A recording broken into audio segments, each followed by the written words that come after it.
మనం ఏవి పొందుకోవాలి, వేటిని ఎదురు చూడాలి? దేవుడు ఏమి ఇచ్చినా వాటిని పొందుకోవాలి. దేవుడు వేటిని మన కొరకు ప్రణాళికగా పెట్టినా వాటిని మనం పొందుకోవాలి. దేవుడు వేటిని మన కొరకు సిద్ధపరచాడు అవే మనవి.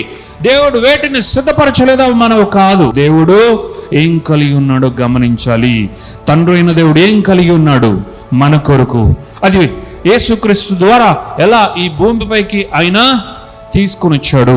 యేసుక్రీస్తే పలికి, ఇదిగో నేను వెళ్ళి మీ కొరకు వేరొక ఆదరణకర్తను పంపిస్తా, వేరొక ఆదరణకర్త మీ వద్దకు వచ్చులాగున నా తండ్రిని వేడుకుంటా.